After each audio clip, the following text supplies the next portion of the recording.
Welcome, Spartans, to Mission Debrief.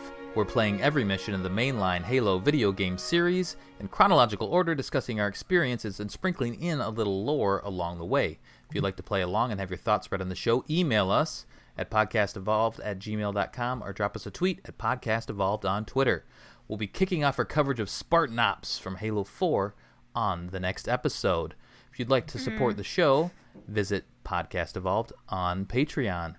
This episode, we're recapping Halo 4, discussing how it stacks up against the other games we've played so far. I'm your host, Colin Perkins, alongside David Arnold. Hello, everybody. And Krysta Brown. The reclamation has begun. Indeed it has. The story so far, we have played 6 Halo video games for you. That is a lot of video games. There is one mainline video game left, and then we're going to play Spartan Ops, and then we're going to go play all the other stuff. It's going to be great. Oh my gosh. So buckle up. All right, so I'm going to read through the story so far. Here we go. Kind of an overview of all of the games that we've played. Halo Reach. We suited up as Noble 6 and were deployed with a team of Spartans to do everything we could to repel the invading Covenant forces before having to admit defeat and help the Pillar of Autumn escape from the planet's glassing. That was July 24th, 2552 to August 30th, 2552. In Halo CE, we dropped out of slipspace and explored the mysterious Halo ring that Cortana randomly brought us to. As Master Chief, we battled the Covenant, discovered the Flood, and realized we had to destroy the Ringworld superweapon in order to save all life in the galaxy. That was September 19th, 2552 to September 22nd, 2552. In Halo 2, the mystery of the Covenant and their diabolical motivations were finally revealed. Playing as both the Arbiter and Master Chief, we defended Earth, discovered another Halo, fought more Flood, witnessed the downfall of the Covenant, chatted with the Gravemind, teamed up with the betrayed Sangheli race to stop Tartarus from firing Delta Halo, and then chased after the Prophet of Truth to finish the fight on Earth. That was October 20th, 2552 to November 3rd, 2552. There was an epilogue on November 17th, 2552. And then in the anniversary edition, we meet Jameson Locke. He's hanging out with the Arbiter, and that's October 27th, 2558. All right, so now we're on Halo 3 ODST. This is kind of in the middle of Halo 2. Alpha 9 was deployed to help repel the Covenant's surprise invasion of Earth, but their orbital drop went awry. The team was scattered across New Mombasa and had to fight their way back together in order to protect an assault that could have been, an asset that could have been the key to winning the war. That was on October 20th, 2552 to October 21st, 2552, so a short time span. Then there was the epilogue November 15th, 2552, and the legendary ending was November 17th, 2552. That aligns with Halo 2, Chief's back on Earth.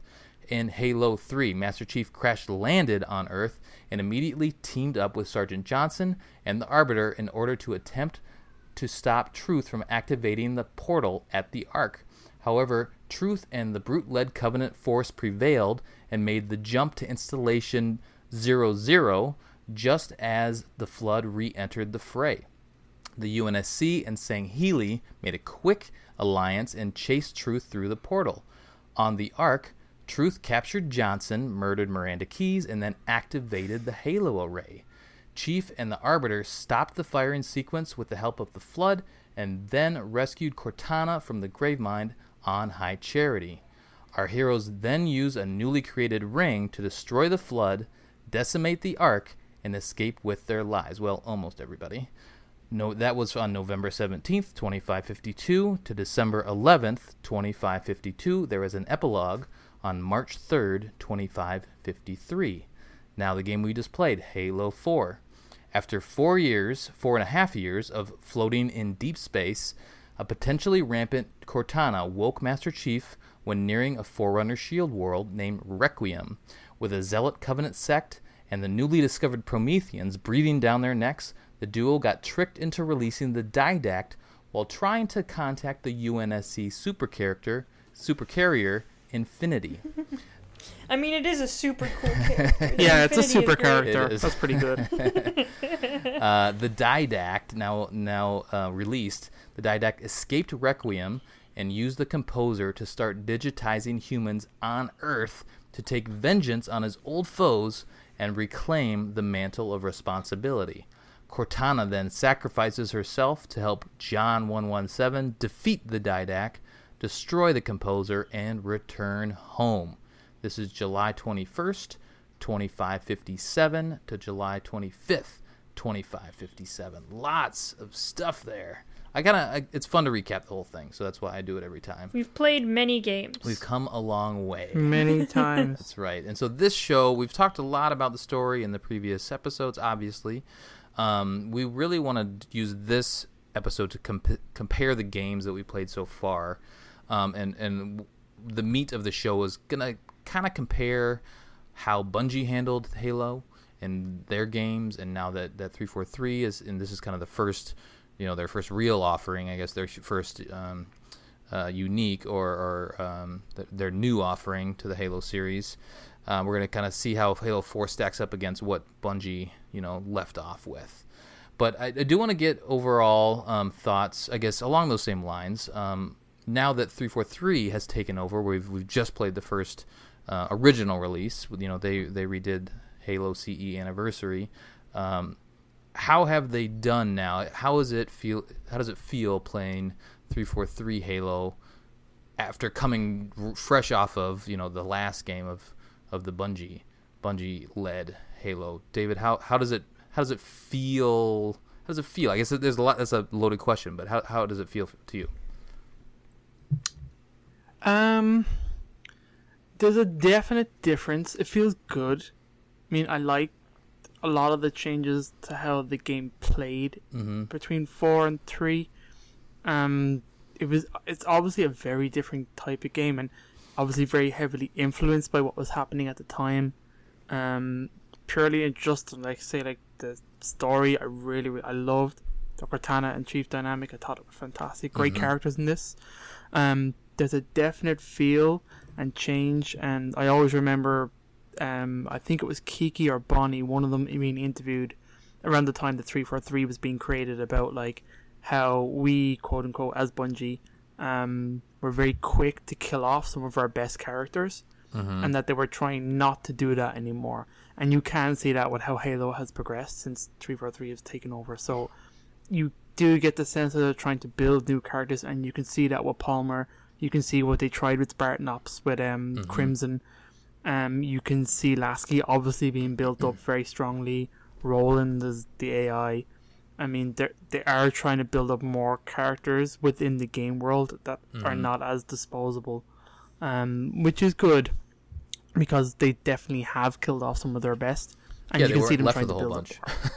Yeah, pretty much. So I think they've done a good job of just launching into Halo 4 with this new cast of characters and trying to get you the care. Obviously, there's a wealth of media around the game to help support these.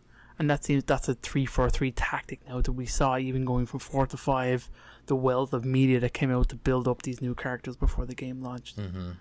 So I quite like that. I do enjoy.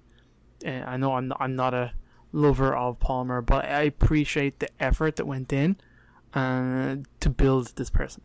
And as we do, we're gonna go through all the categories this time, especially because we have this hard comparison point versus it was harder for us. I think Halo 3, we kind of skipped it because it was how does Halo 3 compared to all the other games? But now it's how does the Bungie games compared to Halo 3? So we'll go through our normal categories. But, Krysta, kind of same question. 343 has the mantle now, the Halo mantle. What's your take on that now after playing this game specifically? I agree with David in that they really focused on characterization in this. I mean, a lot of the Bungie games kind of ignore the dynamic between Chief and Cortana and kind of only use it as a story device instead of being an actual pair of characters that have dynamics and feelings and work off of each other a lot and have been together for such a long time. And I really enjoyed that being fleshed out. Something I also really enjoyed with 343 is the fleshing out of Forerunner stuff, just in general. Bungie always kind of did a cloaking thing with the Forerunners. It was always a mystery. You never really got any like solid pieces to any puzzles, and 343 just kind of paints such a concise picture with the Forerunners and makes it make sense in the universe instead of just being, oh, they're just an ancient thing and we're dealing with the things that they have, but we have no idea about anything else other than that. And I think the fleshing out of them as just a species and as, you know, people with motivations and, you know, ancient wars, ancient feuds. The Didact is a great character. I can't say this enough, I really love the Didact. They definitely tried to make the Prometheans a really interesting enemy, and in some regards they are, but they're also really annoying at some points. Right. Like, the Halo 4 Prometheans are super annoying. I think they changed them up a lot between Halo 4 to 5, but, you know, I really do appreciate them trying to come in with a very different perspective, like a bunch of different weapons, a bunch of different enemies, you know, all of this stuff to kind of flesh out the universe just a little bit more, so it's not Covenant Flood like every single other Bungie game. It's Covenant Flood, Covenant Flood, Covenant Flood. Yeah. And Reach is just Covenant. Which, I love the Covenant and I love the Flood, but it's nice to see some kind of more variety with the enemies. It's I'm sure it's been debated to death, you know, and so this isn't we're not the first group of people that had this conversation about 343 and Bungie, but it's interesting. I don't think us three have had this conversation, and having the perspective of, you know, we do Podcast Evolved and we have just played all of these games and you guys do all your lore stuff. I want to ask you, so let me just provide a little perspective. I like the new direction. I like the feel of it, and like it feels unique from Bungie, because Bungie had a different story to tell, and now this is 343's story to tell. At least, you know, Bungie had that they left Chief floating in space, and they left a couple crumbs. You know, he saved the day, he defeated the Flood. Like, now what are you gonna do? I want to ask David this. Is, you know, maybe this puts you on the spot. Is this the right story to tell from 343's standpoint? Like, Bungie more or less bowed up the story that they wanted to tell and the experience they wanted to give their players, and 343 could have taken it lots of different directions, but there was enough to pull from to make it make sense and make it flow through. You know, do you like this direction? Would you have gone a little bit differently? Would you have told maybe like another Flood story, or is going down this Forerunner path the right way to go? That's a very interesting question. I think they were definitely deliberately leaving the story there for this to be told. I mean, the legendary ending of Halo 3 is the beginning of Halo 4. Mm-hmm. I mean, obviously with the transition for Bungie wanted out from Microsoft, there was a lot of politics in there, and there's a lot of, obviously, Halo 3 wasn't their last Halo game they made. They deliberately went back and made Reach. Do you know what I mean? Yeah. And had ODST as their final games. Well, they were under contract, so like they kind of had to. But they didn't want to touch, like, where they left Halo 3. They didn't want to touch that anymore, right? They wanted to go back and tell something else. See, if they didn't do that, then their story is, well, there's pretty much no Flood in the universe post Halo 3. Mm-hmm. There are small fractions of it, but I don't think it would have been right to go straight back into the Flood taking over again. I really want, at that stage in the lore, I guess it made sense to kind of, I mean, what you have is a very fractured Covenant. Mm-hmm. There's definitely stories that could have been told that have been told more in the books now, do you know what I mean? But you could have gone that way with the games, but not where you left Chief, unless you actually leave Chief there, and maybe. Yeah. But again, I guess coming with a whole new company, making a brand new Halo game, they had to have Chief in it. So I don't think they really had any option. They had to bring Chief back, and where the story left off was very deliberately pointed towards Requiem. Do you know what I mean? Well, the Forerunners were left in the background the entire time from Bungie, and 343 could have left them in the background, but they chose to focus on them instead, right? And I'm to be honest, I'm glad about that, because there's only so long you can tease us with a mysterious ancient race before we got to get more than what we were being given. So I do appreciate that we had that massive lore dump of the Forerunner saga, and how the terminals and everything in this game flesh out this race. Yeah. Make more personable, giving us characters that are amazing, and giving us another avenue to tell stories through. Because obviously there's a period of time now that has that's ripe for like storytelling. Exactly. Which is like ancient humanity and the ancient forerunners, and even where some of those tidbits lead off in today's kind of stories and stuff is awesome. So I'm definitely very appreciative that we've got, like Krysta said, that we got these answers. That we now know what the Forerunner is. I mean, obviously you've revealed that mystery, so there's an element there to what's really next for Halo, and I don't really think for Halo 5, I mean, we'll get there, but just broadly speaking, or specifically speaking about this game, I do like where the story went, and I like that they focused on Chief Cortana, that's what they did, that they brought in the Forerunners, that you have to address this big thing, which is these rapidly rampant sea of Cortana growing, and how important that is and what that means. So I don't... Krysta, where else could they have gone? Where else could they have gone besides the Forerunners? I mean, they could just tell another flood story. I mean, was that the only option, you think? No, I mean, it could have been a Covenant story. I mean, it's hard because, like, the Halo universe has... Before this, the Halo universe only had two main factions, and that was the Covenant, which was disbanded. I mean, they were a lot less of a threat by the end of Halo 3. They were just completely gone. So you have the Covenant, and you have the Flood. And, like, the Flood are written in such a way that they can just pop up wherever you want them to, basically. Yeah.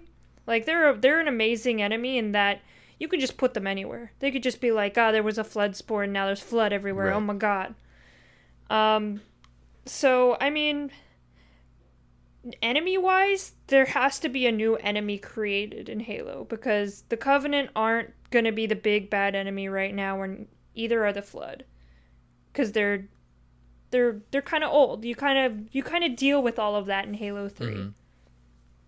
So, I mean, the only other option is to create something new for Chief to fight, because you can't have Chief just on a planet wandering around and wondering what's going on without some kind of threat. Right. Because that would just be boring.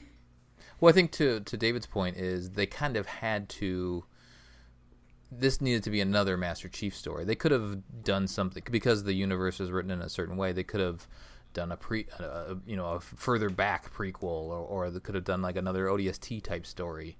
And maybe they had those conversations, but this offering needed to be Master Chief. So it needed to be like, give us answers. What's Chief? When are we going to find Chief? He's floating in space.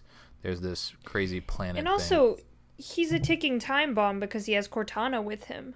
Like, it's not widely known up to Halo 3 that AIs have a lifespan of 7 years, but in the books it's quite fleshed out. So I mean, like, they were on a time crunch to... I mean, Cortana's gonna end up rampant at this point. Like, what do we do? You can't have Chief floating out in space for hundreds of years and have a story told way, way, way in the future, because Cortana would just be like 8-bit Mario, like, broken. So, I mean, you can't tell a story way, way, way in the future. It has to be Master Chief, and you can't really tell a story way, way, way in the past, because Halo Reach just came out, basically. So, I mean, you kind of have to tell a story within, like, the 4 to 5 year kind of segment. Because the other thing is, when you go so far in the future, it becomes a problem in that, you know, there's a huge gap in time that you have to fill with something. And Chief could have woken up to a galaxy completely overrun with flood or something crazy like that. And the Covenant could have been rebuilt, and all this stuff could happen, but then you don't have Cortana to rely on, because Cortana's broken. She's even more broken than she is in Halo 4. And at this point in the series, Chief is so reliant on Cortana to drive his character to do things. Yeah. Like, Chief can't function very well without Cortana, because Chief and Cortana are basically just one big plot device that drives the story forward. And so it was a good idea for 343 to kind of remove that plot device in a way that makes sense, but you can't start a new Halo series without Chief and Cortana. Yeah, like as especially a duo. with where that was left, right? Because they finally came back together in 3. He saved, Cortana. It had to be a Chief and Cortana story. Yeah. Like there's taking Cortana out is kind of like a crutch for Chief was a good idea, and it was interesting and having more characterization there. But you can't just Chief wakes up and it's just him and now what do I do? Because it's like, oh, yeah, who's gonna tell Chief what to do next? Because he's just gonna be silent through the entire game and improvise. Yeah, no, I agree, and I guess it's hard to think of a world. And I'm sure people that are more creative than us that could come up with something else. But right now, because we're so deep into the lore and everything that's happened since Halo 4 and what's coming, it's hard to imagine a world that doesn't have Halo 4 and 5 in place, at least kind of those story threads at this point. Maybe we would think of a different way to present them.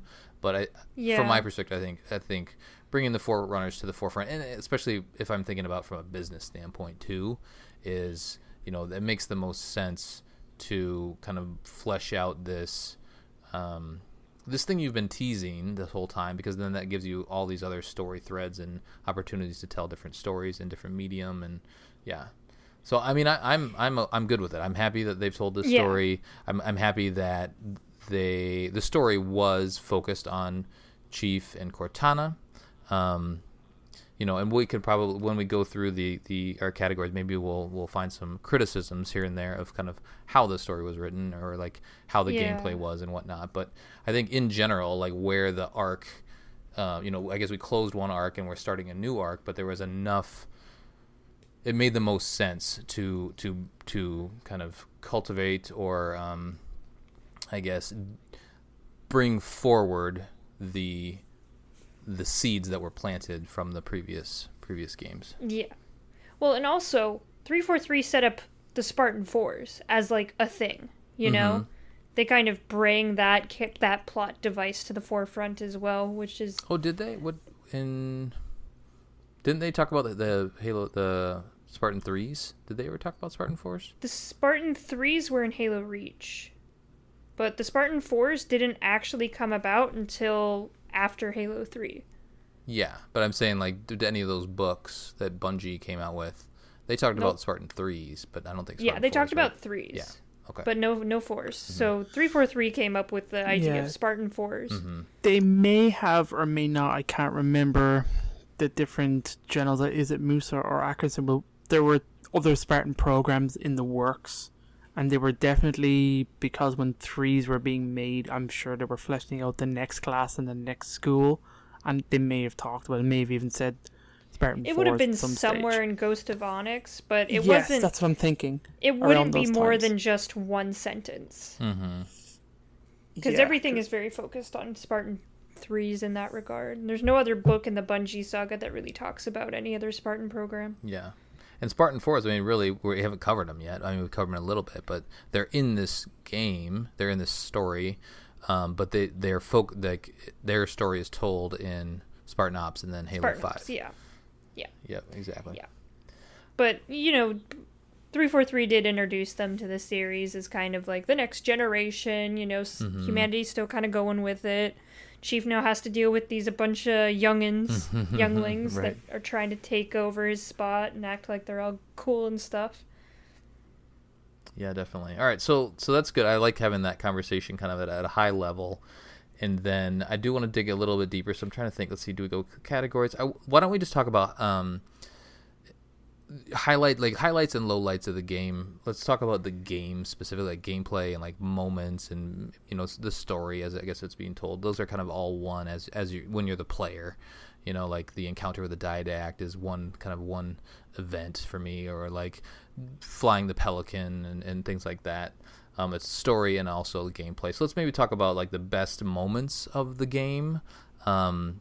That we can recall as you're looking back on Halo 4, as you're remembering Halo 4, and then playing it again. What were the best parts of Halo 4 for you, David?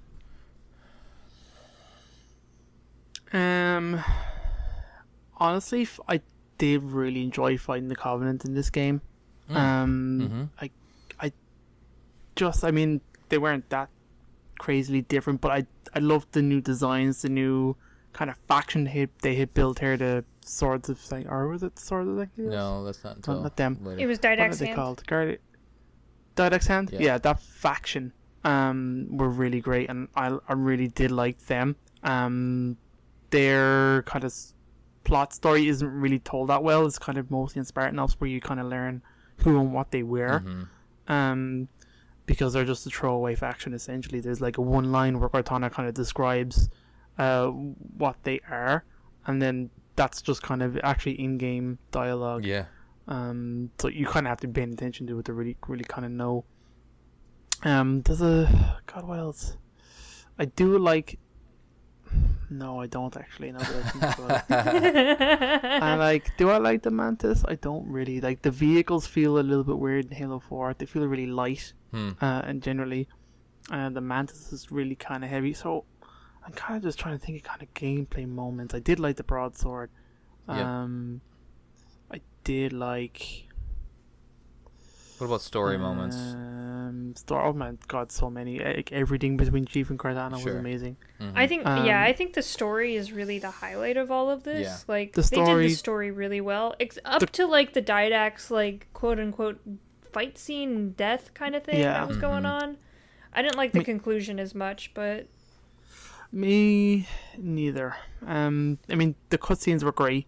The game looks Yeah. fantastic. Yeah, that's true. The terminals are really well done. I liked how they went to a kind of animated kind of comic book, motion comic style. They were really cool. God, what else? There's just so many weapons. They really fleshed out the weapons in this game. in Gave all you of so the much more. Forerunner weapons are really fun, and they actually feel like, with all of the weapons that Halo has, it feels like they can't really add anything more diverse than what they already have, but every Forerunner gun feels really unique, really fun, really different. It never feels like they're treading across the same ground. Like, even like something as simple as like the binary rifle. It's just a sniper rifle, but it feels different, and so does the incineration cannon. Sure, It's like just it's- a rocket launcher, but it feels really powerful and different. Serves the same purpose as, the rocket launcher, the sniper rifle, but yeah, the way that it fires, the way that it looks, what it actually does to your enemies. Yeah, that makes sense. Yeah, I mean, there is like all Halo, some of the open missions that are kind of on a Requiem are my favorites. They're really good. Nice. Any other highlights, Krysta, for you? I think I like most of the art direction in this game. I'm still like, Chief's armor is still kind of a meh for me, Yeah. because when I saw Halo Infinite and Chief's original Halo 3 armor, I was just way more excited and felt a lot more at home with the character. So I think like the older kind of more, I don't know, I'm just not too crazy on the Master Chief armor between Halo 4 and Halo 5, but other than that, the Didact looks super cool. Yeah. All the Prometheans look super cool. Yeah, that's true. Requiem is gorgeous, I mean, when you go off planet and you see the Halo ring in the background and you're on the Oni station, and it just the environments are really cool. They make you feel the way you should feel. Like, some of the Forerunner stuff gets kind of repetitive, but Forerunner stuff has always looked like that, So, you're in a different land, but when you walk into a Forerunner structure, you still feel the feeling that you got from, like, Halo 1 when you were walking through the Forerunner corridors. Yeah, So that's a I good think I think all of the art direction was really cool. Any changes they made, except Chief's armor, was really cool. Like David said, the Covenant all look really, really, really nice. They look a little more, they look less refined than the Covenant, than the proper Covenant. So they look a little more like not raggedy, but it looks a little more simplistic and kind of less grandiose than rural. The comment about Chief's armor I think is interesting, because I'm in the same camp, especially now, knowing what we know, and kind of. I think it was more like a technology showpiece. I think they wanted to make Master Chief their own, in a way, and so they came up with kind of a new design for him. But I think the game would have made me feel a little more at home with Master Chief if they kept the same Halo 3 aesthetic. Yeah, and my comment is more along like the game is gorgeous and they're pushing the 360 to look as good as it possibly can. I think it would have been a little bit of a challenge to, or maybe it just wouldn't be as well received if it was just kind of ho hum armor versus like, whoa, I can see all these little details in there, So anyway, that's a debate for a different time. But Cortana looks really really good. I love Cortana. Oh yeah, definitely. And also, it makes sense for Cortana to just change up her appearance whenever she wants, because she's an AI and she can do that whenever she wants. Yeah. Oh yeah, totally. Yeah. The audio and like the music is a highlight for me. The music's fantastic. Except Absolutely. the warthog sounds. Yeah, the warthog's not that great, but the majority of the sounds, I don't think I'm a fan of the BR either, but majority of the audio is really good for me. It still feels like Halo, and it's like a natural progression, and in some cases, but then it also allows 343 to make the sound, the crunch of the AR. I love. They did a really good job with that. The story, obviously, they definitely got some really good Foley artists to work on this. Like everything sounds so good. Yeah, it sounds good. I think the gameplay is well. I don't want to get too far into comparisons yet. I think so. Highlights sound, story for me is a highlight. The focus on the Forerunners and like answering a ton of questions is a highlight for me. The fact that, I guess as a lore person that's interested in the lore, the fact that they have gone so deep, and the lore is there if you want to go down that path. But I think maybe we switch over to kind of some of the struggles. Is like I think they didn't do a great job of making a more casual Halo player feel comfortable with the story, because it was so reliant on all that other stuff, all the terminals and the books and all that sort of thing. 6 books. Yeah. I don't know. There's probably a way to have made it more approachable from that standpoint, or understandable from that standpoint. But yeah, I think when I talk to people about Halo 4, they say, I love the story, but I think the story they're talking about is the relationship between Chief and Cortana, not necessarily like this plot arc that I read off earlier. Like that plot, the plot of Halo 4, I think people don't necessarily know what happened, but they do know that Chief, Cortana were found, and then kind of as I said at the last recap, like they had that heartfelt moment, and now Cortana's gone. Like that's kind of the crux of what people I think remember from the story. You're probably right. Any struggles? Any other low points for you, David? I've probably already kind of talked about them for the most part. Yeah, I'm not a huge fan of them. They look amazing. I just got really bored with their fighting style, and that's a low point guess for me too. The concept of what they are is really cool, and how they were implemented. Like they look amazing. Their art design is cool, and I like how they fit into the lore. It's cool. Yeah. It's a cool concept. I enjoy it. Just don't like actually flying them. They're just too bullet spongy. You don't get the impact, the satisfaction. Their AI, I don't think, is amazing. Given how primitive, maybe that's deliberate based on what they are, but whatever. You know what I mean? I guess the Pelican was a disappointment. Yeah, I wasn't huge in how it controlled. That mission is so frustrating, and God damn. Just the fact that it's limited, is that why it's frustrating for you? Yeah, it's just like it doesn't fly like a Pelican the way we've seen since Halo 1 onwards, and how a Pelican moves. It just doesn't feel right. That's just not how it controls. Yeah. And essentially all you're doing with it is flying forward, shooting some phantoms, landing, getting up, flying to another thing, shooting some phantoms, flying down. Like, that wasn't really satisfying. It would have been way more cooler to like fly through a canyon, or do you know what I mean? Like actually drop something off, dropship style, like pick some dudes up, bring them somewhere. I guess I wanted to be faux hammer. I guess now that I think about it, that's really all I really wanted. Simulator. Yeah, but that's That's it. I've kind of harped on about that already in previous episodes. The ending, I suppose, that where the story goes, I do like it. The quick time event was kind of weird, but I guess I prefer that over a boss fight, which I kind of said already. But it's a little bit weird in terms of like, because there's that what happens to the didact. Spoiler alert, is carried on through comics, which is kind of weird. In terms of like how amazing that character is, like Krysta said, he was awesome. Like, so it's such awesome. a shame. Like, and then the way they handled their character, his character post Halo 4 was like, why? We'll get there. Yeah. That's it for me. Krysta, anything else? Like the didact thing. Some of the, like, a lot of the level design was really good, but every once in a while I'd play a level and be like, oh.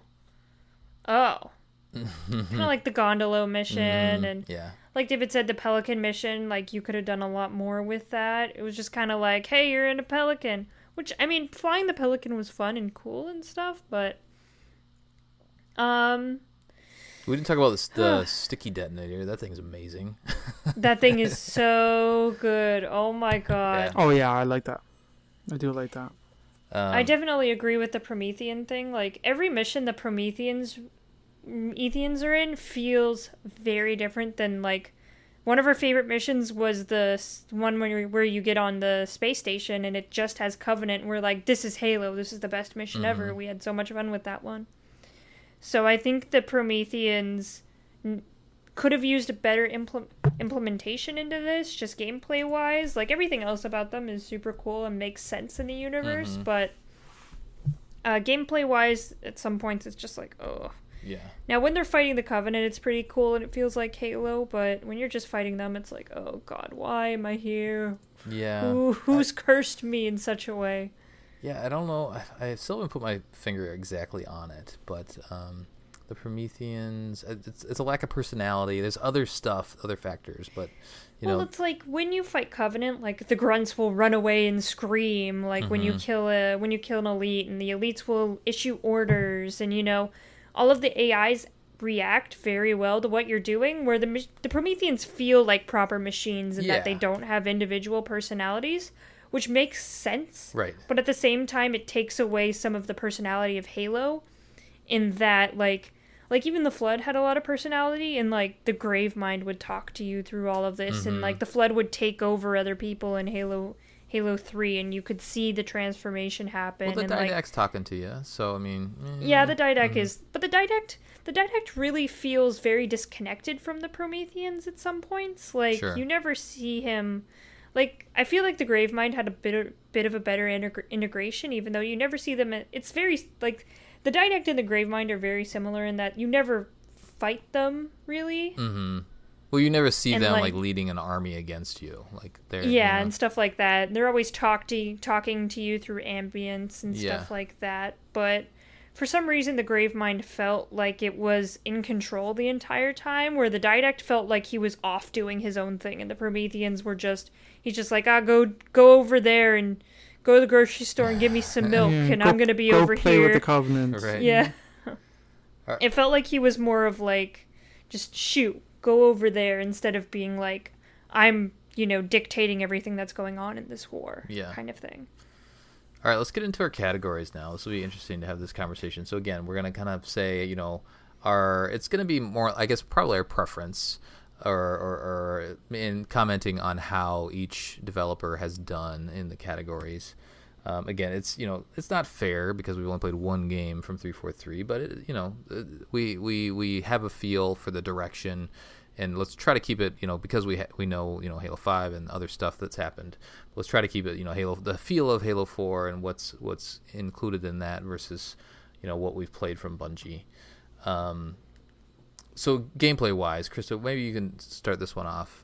Is how does the gameplay feel? How does it feel to control Chief in Halo 4 versus in the previous games? So I think it's really good. They really built off of Reach really, really well. I think they did a really good job at modernizing Halo, because Halo really needed that. A lot of people say, oh, I don't like Sprint, I don't like this, I don't like that. You gotta modernize the game. If we're playing with just Halo CE like gameplay, it's not going to be fun anymore if it's just that over and over again. I will say that just Halo 4 gameplay doesn't sell it for me. Mm-hmm. Like I would still say Bungie. Sure. But once you add in the factor of Halo 5 later, then it's like 343 is the definite winner. But for now, it's like Bungie. Bungie did a really good job. Like Halo Reach's gameplay feels really, really nice the entire time. Yeah.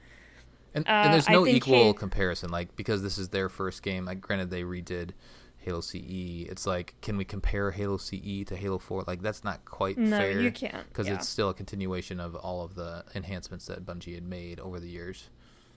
Yeah, but comparing directly from, like, Halo Reach gameplay to Halo 4 gameplay is they're almost too similar in the fact that I have to give it to Bungie because they're the first ones that kind of started implementing all these things, like armor abilities and sprint and stuff like that. Yeah. Halo 4 definitely refined a couple things, but it's not different enough for 343 to take the prize. Mm-hmm. David, how do you feel about that? Yeah, she's probably right. Hey, of course, I'm always right. I mean, I like how they are trying to make the Spartans feel like more Spartans. So like, when you hear about what a super soldier is and what it can do, what a Spartan can do, but you never really do that in the game. So I do like that they've introduced different gameplay elements and kind of streamlined it and incorporated like it makes sense. The boost, ground pound's kind of weird, but like sprinting, grappling, all this kind of stuff, you should be able to do all these things. So I do like where the progression is going, gameplay wise. Okay. And story wise, I think they are doing a great job because they have to incorporate so much. Well, we're talking gameplay. We're going to go down the categories. Just gameplay. Oh yeah, okay, just go gameplay. Yeah, I enjoy.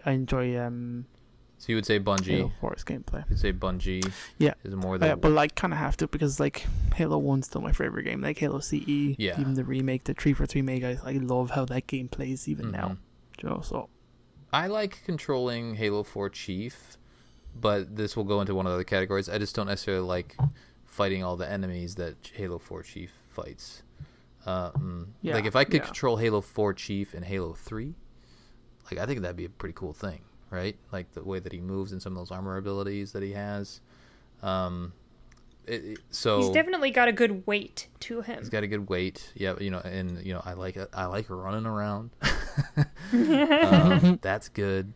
He's not super floaty or anything like that. He feels good. And the encounter. So this I would imagine includes encounters like gameplay, right? It's hard to really compare because they're the Bungie games have so much more than what 343 is. So I don't think 343 is they can't necessarily compare on that things, but there are some highlights, like the way that Chief feels. There are some really good encounters in Halo 4. I like the Mantis, so like I'm thinking of the classic one from the Composer mission where you're in the Mantis and you have this giant atrium that you're trying to defend. Like that's always a highlight of the gameplay for me. Not necessarily a big fan of flying the two flying portions of the game, but I like that they took a chance and I like that they did that. And I never really got, from a mission to mission standpoint, I never really got frustrated or bored throughout Halo 4. It's like there was always something new to do. There was a new vehicle to drive. There was a new take on a different encounter. Granted, again, the Prometheans are, up and down along the way, but they did a really good job of mixing up what you did in each mission, and I really appreciate that. I almost think that they did a better job of that than in Halo 4 proper than the other games of Halo. The Bungie games do mix it up, but I don't think they mix it up quite as much as what Halo 4 does. So I like the variety. Okay. What about weapons? How do we like the weapons in Halo 4 compared to the Bungie? 0 out of 10, no needle rifle. Yes, correct answer, Krysta Brown. There's so many weapons now. So they took out the needle rifle, but most of them made it through. I mean, not the brute shot or some of those other ones that wouldn't make sense. Shout out goes to them fixing the pistol. Pistol felt good. Halo 4 Halo First Pistol is really good, really satisfying. Gets the zoom, gets those headshots. Obviously, it incorporates the BR and the DMR. I like the BR. I think it's quite good in this game. It's nice that they had both of them in the game too. Yeah, DMR. definitely. Oh, I love it. I think the Covenant weapons are the weakest in this game. Like, I think I think about it, like at least what I would use the least of. Well, they were stripped obviously down because they don't have the brute weapons. Big time. And then they introduced the Promethean weapons. The storm rifle's really nice. I don't like that. That's a weird one. You don't like it? Yeah. You'd rather have the plasma rifle? That and the concussion rifle is kind of weird. I keep trying to like it. And, I'm just not. The carbine worked really, really well though. Yep. Yeah, it's true. Carbine felt good. We hadn't seen the carbine since Halo 3. Because the beam rifle's really cool. Is it though? They did the beam rifle really well. I mean, it was better than the focus rifle. Okay, yeah, focus rifle sucks. So they got a really good beam rifle going for them. The Needler always feels good. Needler feels like a proper Needler. What's the best? That's about it. What's the best Promethean weapon for you, Krysta? Binary rifle. Binary rifle. David? So good. Oh, light rifle, hands down. Light rifle. The light rifle is really nice. I think light rifle. It's the one I use the most. The three-shot one single shot thing is really neat. That is cool. Yeah, I like that a lot. Yeah. All right. Any other thoughts on weapons before we keep going? The incendiary cannon was really cool. Like super overpowered and annoying, but man, it's good. Yeah. Also, the saw. Ooh, the saw is the winner to this category. Yeah, you didn't say that. So good. Yeah, but it's the winner. You've been raving about it the whole time, and you didn't even bring it Connor, up. It's yeah, I had to bring it up for you. Sticky Detonator was in this game. Very nice. Wait, hold on. Yeah, right. David, is the saw the best weapon in Halo? Oh, it's really That's close the up answer. there. Excuse you. It's really close up there. Some of the variants in Halo 5 are amazing. The answer. Oh, it's so good. The answer is the most overpowered piece of shit ever, and every time I get it in Fiesta, I am so happy. Yeah, it's amazing. I think, what else have we got in there? Just the last shadow. I think I have to say shout out to the effect of disintegration. Yeah. Is amazing. Oh, That's cool. so I love good. that. That is satisfying. It's also really satisfying. Oh, totally. Like like even when you're dying from it, it's super satisfying and cool. I love it so much. You just get to Thanos snap people out of existence whenever you want. Yeah. Before the Thanos snap too. I'm feeling like if you give me those Halo 4 weapons in Halo 3, feeling pretty good. Feeling pretty good about that. Yeah. They did a really good job with variety, and every weapon they added was unique, different, and felt really, really Would good. you rather have brute weapons or Promethean weapons? I'd say Promethean, Promethean, yeah. Yeah, me too.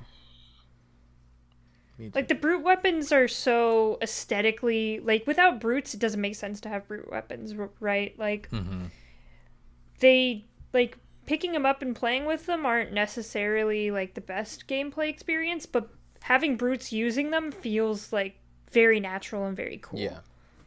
And like you said, the aesthetic it makes sense that the brutes would be using those. Yeah. They're very brutal. They're very The spiker's like the most the most diabolical thing I've seen in my entire life. Yeah, the spiker is nasty. Vehicles. Let's talk about some vehicles. Ooh. How are we feeling about these Halo 4 vehicles, Krysta? Boo, Warthog sounds boo. Yeah. They're pretty bad. Do we wait? Is there there's Mongoose somewhere in there?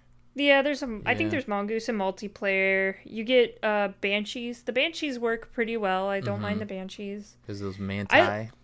I like the Mantis. I thought it was really cool to have a giant mech suit. I like it in multiplayer. It's really fun when Halo 4 multiplayer was a thing. I think the Ghost feels really nice. I think the Wraith also feels really nice. They feel like they should feel. The Mammoth, right? Yeah, Mammoth, the big one.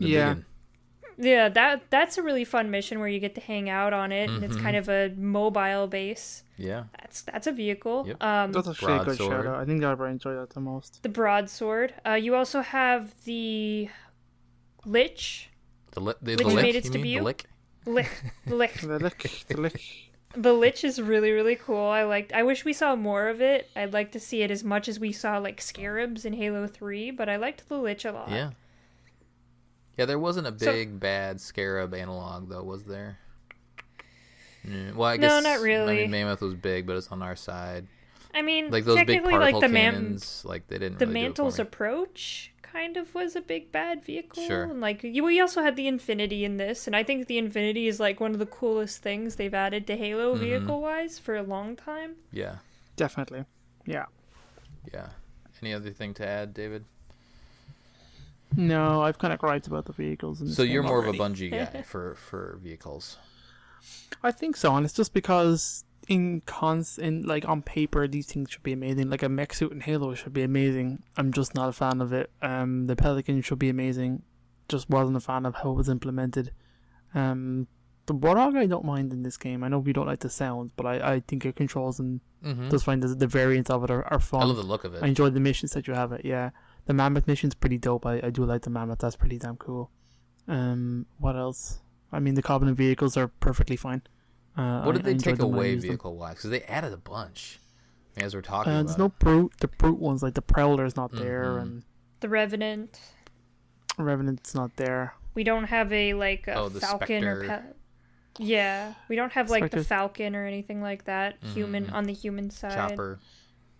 Yeah. Chopper's gone. We don't have the variants of the Wraiths. There's no anti-air raid around Oh, like that, yeah. I don't think, in this game. That's kind of it. Yeah. Also, no Promethean like vehicles at this point either. Well, that's true. Yeah, right. Yeah, they didn't add those. I like the overall feel of the vehicles outside of a couple sound things, but I thought felt good. I'm not a fan of the flying stuff, but just like driving around a Wraith. I've played a little Spartan Ops recently, and there's a part where you just hop in a Wraith. And you get the Wraith the entire time. Yeah, that is cool. It's pretty rad. Feels there's good. also another Spartan Ops mission where you're just in a Mantis the entire time, and there's like 50 Manti around the map you're playing, and you can just kind of just kill as many enemies as you want with the Mantis, and that's pretty fun. Yeah, the Banshees feel good. Yeah, I'm a fan of the big vehicles. It's hard, again, this is a hard thing to do is compare, but I like my Halo 4 vehicles. I think there's more variety in the previous games, which makes sense. Yeah. But the evolution, I'm feeling the evolution that they've taken. All right, enemies. This is a big one. Enemies, Bungie enemies or 343 enemies. We're probably all in the Bungie camp, right? Yeah, we are. Yeah, we are. I'd rather fight the Flood than the Prometheans. So I think that's an easy answer. But what do you think about how they handled the faction battles? Like, there's always the Flood versus Covenant versus UNSC. And then in this game, there are Prometheans versus Covenant versus UNSC. How do you think they handled that situation? I also liked how in Halo 4 they had kind of the twist of the Prometheans ending up joining the Covenant as well and helping them. Mm-hmm. So I thought that was interesting how you kind of start off in the Covenants fighting the Prometheans, and then eventually they start working together, and it's like a whole new dynamic because they're all working together. Mm-hmm. So I liked that a lot. I think it was really cool. The big battles, I don't think there is any really huge ones that you feel in this game. There's some good moments where it drops you at the end of the mission. That would be the one. Yeah. Yeah. It drops you and you get a tank and stuff like that, and you're kind of fighting, and there's other humans fighting. Mm-hmm. That's okay. But I guess there's no huge set pieces other than that mission where you're storming up to the Didact. Mm-hmm. Yeah, that just feels like a small room, Yeah, it does. Yeah, if it was a bigger area, I think it would feel better. But you have all these corridors and stuff you're going through, so it kind of lessens the effect of this giant battle because you can't see the entire battle. Mm-hmm. How about the level design? Can it compare? Can 343 games compare, or this game compare to the level design that Bungie kind of worked their way up to? Bungie had a lot of games to work up to some of the grandiose things we saw in Halo 2 and 3. Mm-hmm. So I would have to give it to Bungie just for that, but they had a lot of building to it. Yeah. Where Halo 4 almost feels like a precursor, like like something I that's give- building. Yeah, I give credit to Halo 4 and the 343's design, where Bungie repeated a lot of their missions in their games. Yeah, they did. So Halo 4 didn't really do that. Not until Spartan. Every mission progressed and moved. Yeah, well, that's true. But the story played really well, and you went to different locations, and they felt different, and you weren't backtracking all the time, and they wouldn't reuse environments for the most part that you're really aware of. So I appreciate that about it. Yeah. Well, they reused like the environments mission design, appropriately. Like Forerunner but stuff always felt the same. Exactly. Yeah. It always will. Yep. Sorry, David. I think you had another thought there. Probably not really, but yeah. Yeah, I think it felt like Halo. You know, there's a lot of moments where there were some callback moments, like what mission was it? I think it might have been the Composer mission, where you felt like you were on the Pillar of Autumn at one point, and there were areas where you could do different attacks. You know, you could go down the middle, you could ignore one side. You know, like you can do traditionally in Halo. There were some big wide open areas. So yeah, I think they did a good job. I don't think they did a bad job. You know, I would say Bungie did a better job, but I don't think 343 did a bad job. I think they were like they held a high standard, I think, in Halo 4. Yeah. All right. So lore, we got 2 more categories: lore and characters. These ones kind of go together, but I feel like we can separate them here specifically because we're talking about the overall story, kind of what we talked about at the top of the show, the story, the lore that was told in Bungie games versus the lore that's being told in Halo 4.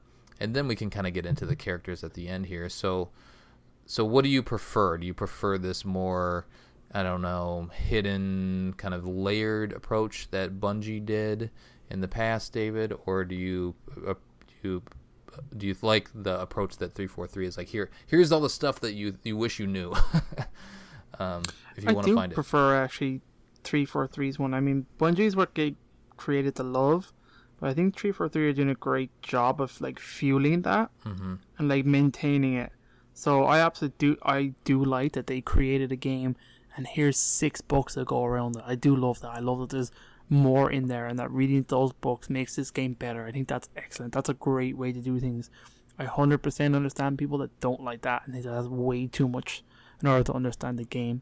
I understand that there's a balance there, but for me, I do love that. I like how 343 have done this, and that there is very much a serious note of this book has to match this game, which needs to match this comic. So I like that. I like that there's people in charge and thinking about those things. So my preference would go actually 343's way. Yeah. Krysta, thoughts? Lore. Ooh. I gotta say 343 because at this point Bungie had only released like 7 or 8 books depending on how you're counting, like evolutions. And then 343 comes along and they're like, alright, we got a franchise now. 6 books immediately. Which I gotta say was a lot. Like, that's a lot of reading material to get through, and I do not envy people who are just coming to the series and need to read all of these books, but they did they did an amazing job telling more stories. It makes me fleshing things out. It makes me think about the resources that 343 has versus the resources that Bungie had. I don't know, like if the Bungie games cost as much money or relatively, you know, depending on when they were made, as Halo 4 and whatnot. If it feels like 343 has more resources at their disposal than Bungie did, so that's something to take into consideration. It feels I'd say like they do now, but maybe not when they were doing Halo 4. It feels like they allocated more resources to world and lore building than Bungie did. Yeah. Just in general. And I think that's the real key here, is that they put more people on that mission instead of having everyone kind of work on the base game and stuff like that. Sure. I guess maybe Bungie was making games and 343 was making a universe. Yeah. I think that was kind of the thing. Yeah. That's interesting. I like that. All right, characters. Now, how do you like this new batch of characters, David? Swing and a miss for Palmer. I like Lasky. The Infinity as a character is pretty damn cool. Yeah, that's true. I like the idea and premise of this massive city in this space. I mean, there's so many characters there to be built. Didn't like the Spartan up characters. Any of those Spartan forests. Didn't like any of them. Mm-hmm. None of them are memorable, really. Nope. Halsey's great, even though she's only in kind of Spartan ups for a little bit. Mm-hmm. Glassman is a weird character. We'll talk about that. Like we'll do a recap on Spartan Ops. Yeah. So he's we'll talk about all Halsey's that. stand-in. Who else we got Didact. in this game? Didact amazing. Del Rio was Librarian. good as a character to hate. Librarian was great. I guess actually pretty good in terms of the kind of characters, especially when you're thinking about who these characters are and that they're starting from scratch implementing them. Mm-hmm. I thought they were good. Yeah, Krysta?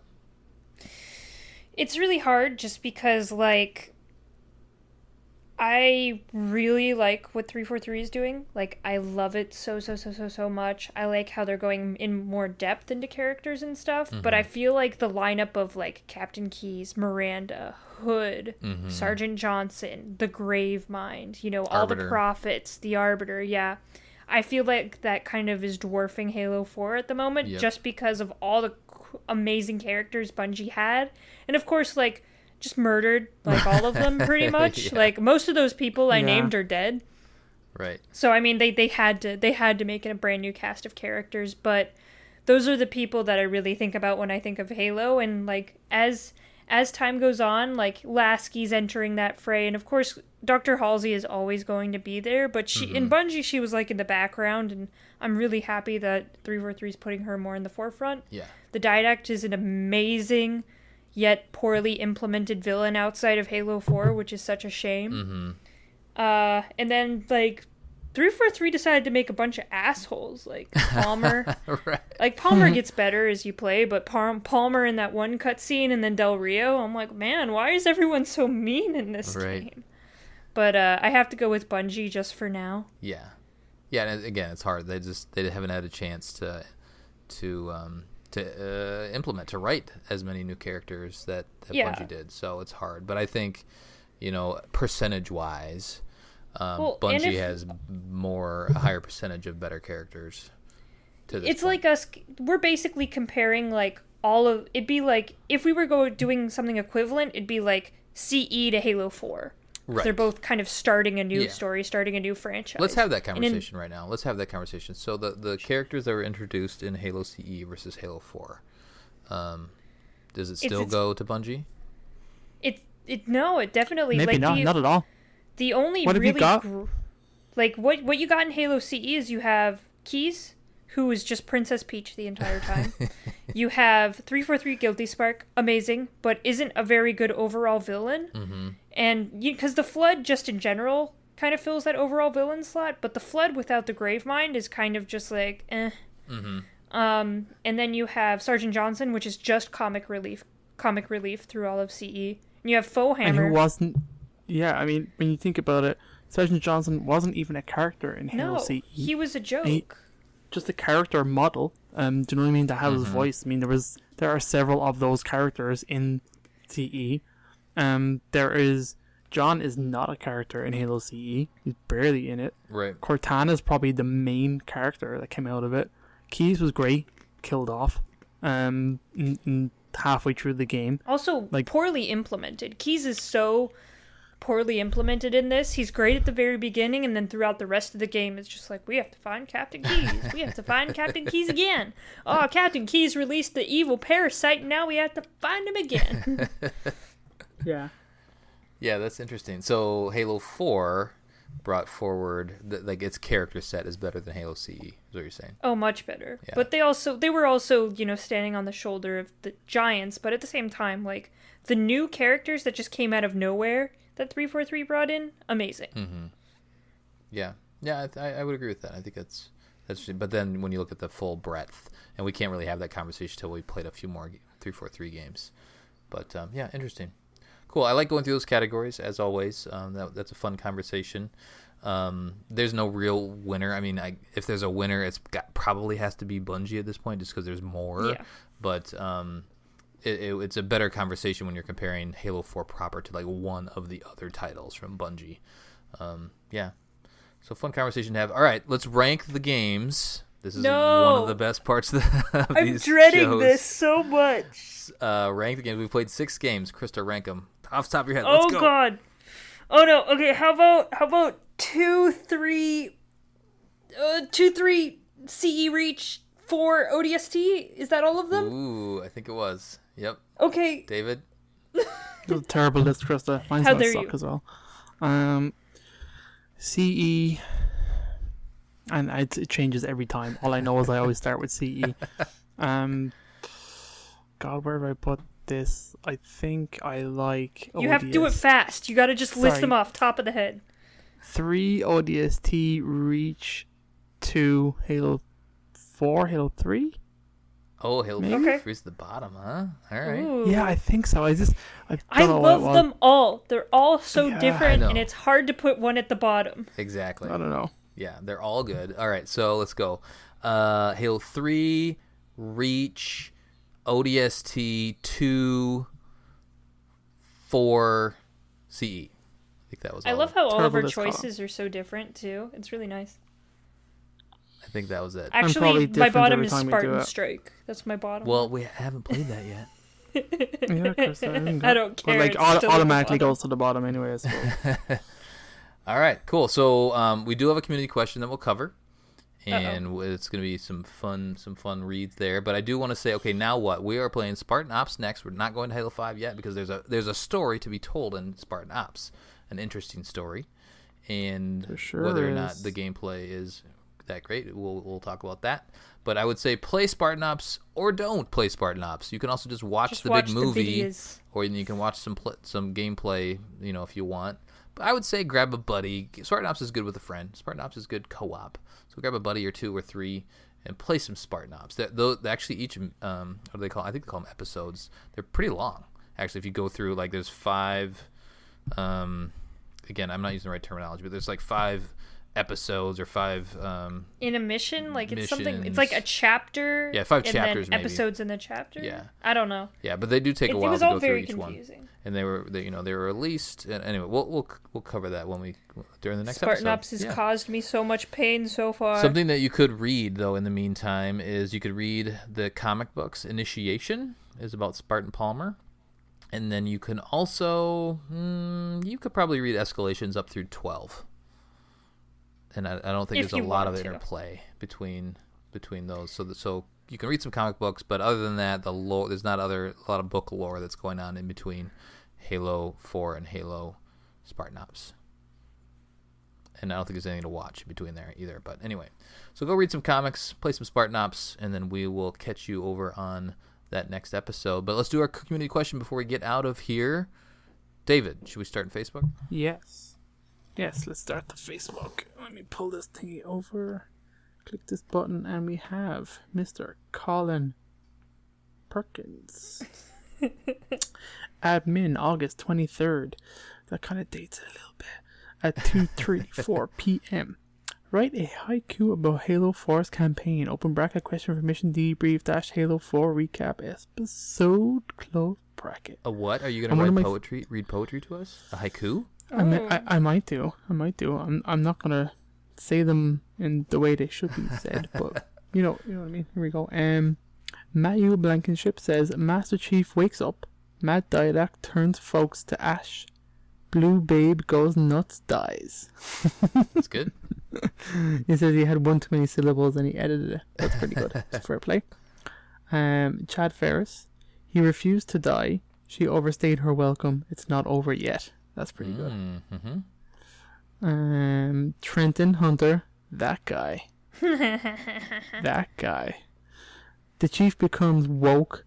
I think that's a kid thing. When the kids say that. The Didac becomes woke too. Then Cortana dies. You got a poet on your hands. Good there, job, Trent. Krista. Ian Francis. I know him. Cortana is dead. Or maybe she survived it. Wait for Halo 5. Good job. And that's actually pretty good. It's more than maybe you should expect. poets on the internet. Mm-hmm.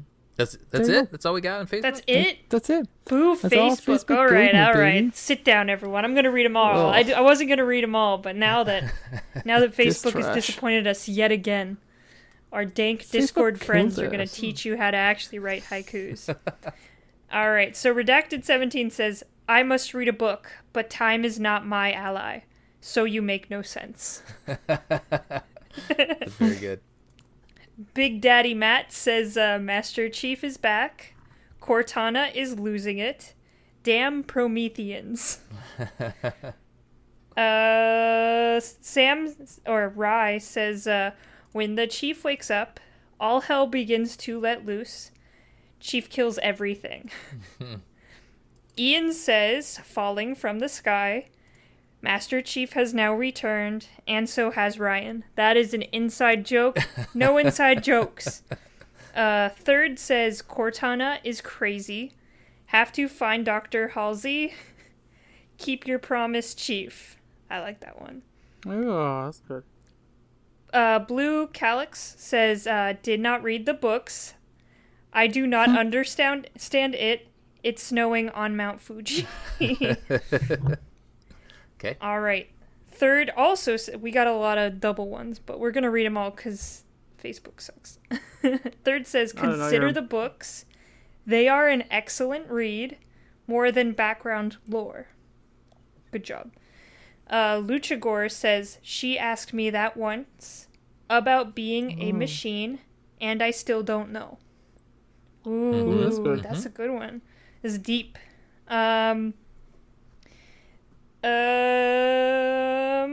Let's see. A lot of these people Facebook are doing... wins. There's a lot of 4 ones on this. All right, I have a couple more.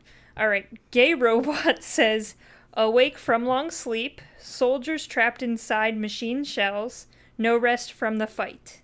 Nice. It's a good one. Mm-hmm. Third says, I found the writer, goes by the name of Gay Robot, potent poetic. Gay Robot is Chloe, and she helped co-write the Foreigner trilogy. Well, that's Gay Robot? I didn't know that. Yeah, that's Chloe. Hi, Chloe. Impulsive says, boom, boom, boom, boom, boom. Boom, boom, boom, boom, boom, boom, boom. Boom, boom, boom, boom, pow. Discord sucks. You suck. Stupid. Moon Seal says, Madman wants revenge after being awoken from his timeout nap. Yeah, that's good. And finally, McMumbles says, age-old threat unleashed. Duty calls him back once more. Her voice falls silent. Oh. Ooh. I like that. Very nice. Here's one more. Muffin says, I kind of liked it. Honestly, mediocre. Would rate 6 of 10. Nice. All right. All right. There's our Discord. Yay. Some Go gems. Discord. You guys are amazing. I love you. Discord lost. But anyway, good job, Discord. They tried. All right, that will do it for our recap of Halo 4. On the next episode, we'll be discussing Spartan Ops Season 1, Missions 1 through 5. Send us your thoughts on podcastevolved@gmail.com or drop us a tweet at podcastevolved on Twitter. You can also support the show by visiting Podcast Evolved on Patreon. Until next time, evolved.